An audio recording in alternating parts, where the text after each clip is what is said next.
Hello class, this is the second of two videos discussing the final exam. This video discusses some of the content of Elizabeth Bishop's poem, One Art. This poem can be found on Blackboard in the weekly materials folder, and you should absolutely 100% read it before watching this PowerPoint. So let's go ahead and begin our brief discussion of Elizabeth Bishop's poem. Just as a reminder, this will cover some of the content of the poem. This will help you write your exam, and you should only use the material found on Blackboard to complete the exam. Using any outside additional materials can result in a reduced grade. So, Elizabeth Bishop's poem that you're going to read for the final exam is described as One Art. Our author's name is Elizabeth Bishop. She's quite a famous and well-known modern poet. The goal of this is to find one symbol and one rhyme scheme that you can use to help you articulate the theme of Bishop's poem. The poem that you read follows a traditional rhyme scheme called a villanelle. That's not too important. You don't have to worry about that.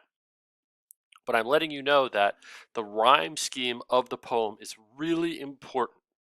So I really want you to focus on how the use of rhyme throughout the poem builds on Bishop's theme and helps establish not just the rhythm and tone of the poem, but also the key ideas that Bishop wants to talk about.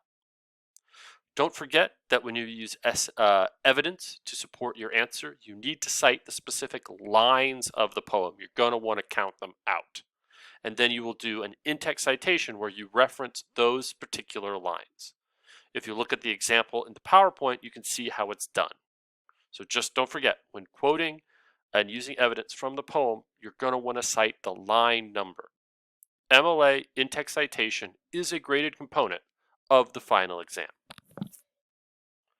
So, a few things. This is a very short poem, and as always, poems are really meant to be read aloud. So, as you're studying for the final exam, I suggest you read Bishop's poem out loud so that you can hear the words, not just see them on the page. So if you haven't done so, go ahead and read the poem out loud to yourself. Okay, after you've read it, welcome back. You can also, in the PowerPoint linked on Blackboard, there is a performance it's a sort of high school competition performance in Europe where a student does a very good dramatic reading of Bishop's poem. So as you read it out loud, also watch this young woman read it out loud, because hearing the words and how they are presented to you is a really important aspect of Bishop's theme. So unlike some of the other PowerPoints that we've had and videos where I've kind of marched through important scenes and in depth, I'm not doing it that much in this because this is the final exam. So the structure of this is sort of to see if you can do some of that work on your own. But I'm not going to let you do it all on your own. So let's briefly talk about the theme in Elizabeth Bishop's poem. So having read the poem, you can see that this poem deals quite heavily with the concept of loss, of losing things, and how life in and of itself is a process of things that you lose. Now, how you interpret this is up to you, but one of the things we can say is that this poem makes the strong argument that loss is an inescapable part of life that not only can only be controlled and never avoided. You will always be in the process of losing things. Some of those could be mundane, like where did you put your keys?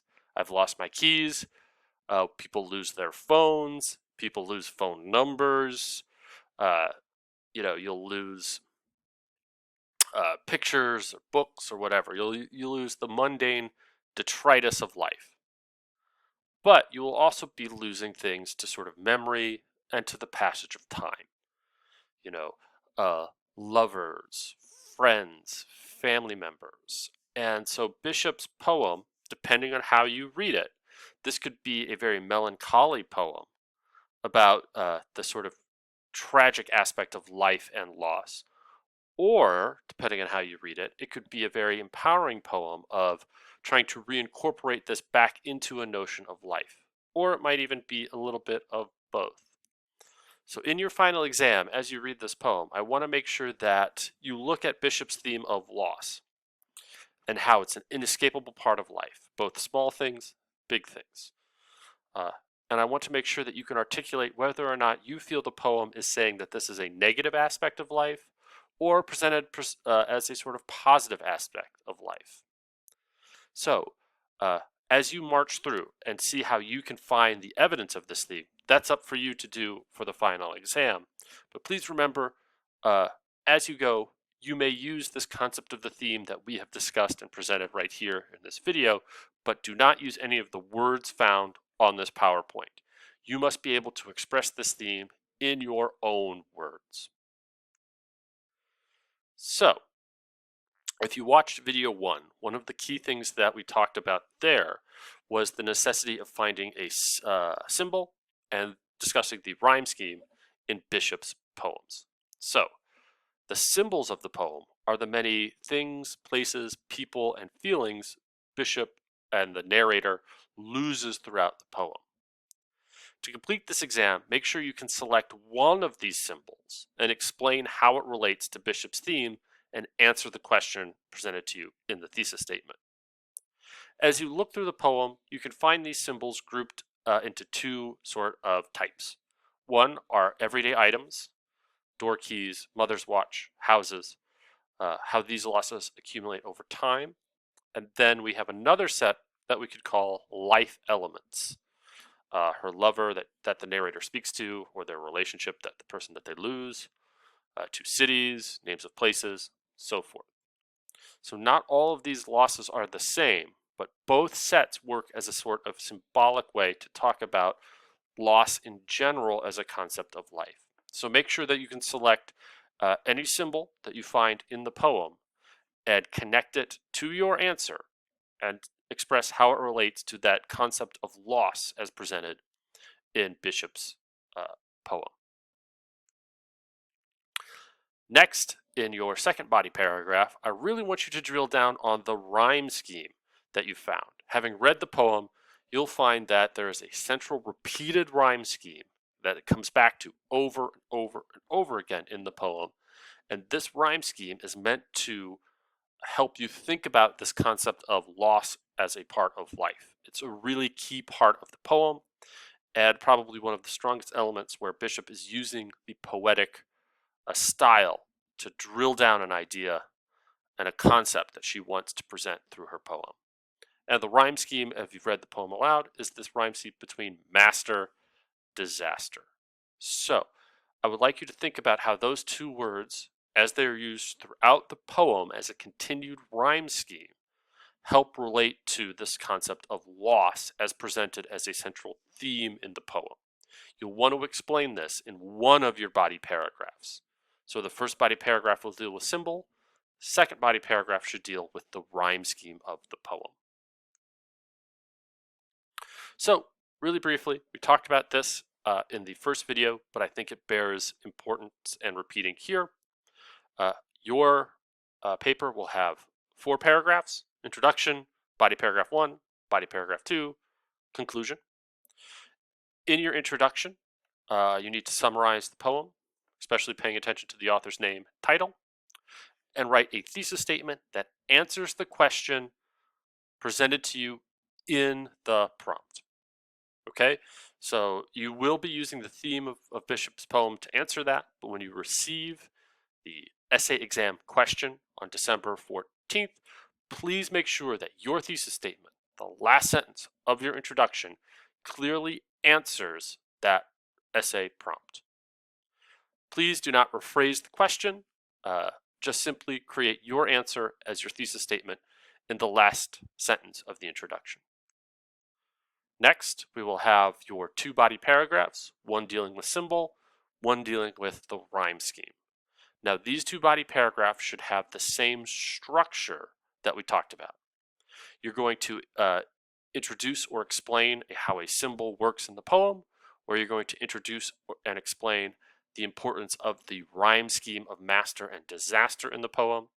You will then provide evidence that supports your topic sentence, and then you will do our two-step process of explaining what is important about the quote and how that quote relates to your thesis statement.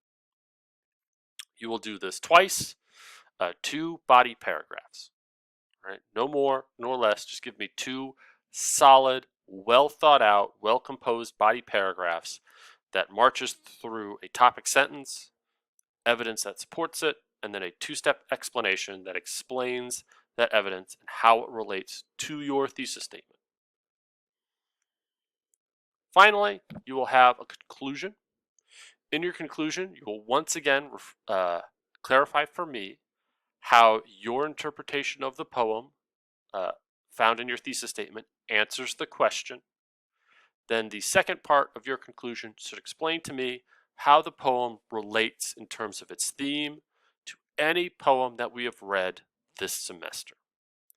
Now, you're quite lucky because I think a lot of the books and poems that we've read this semester do deal with a concept of loss and losing things in life. So you just have to say how this poem, Elizabeth Bishop's poem that you read for the final exam, relates to something else, anything that we have read together as a class this semester. And that should be the last section of your conclusion.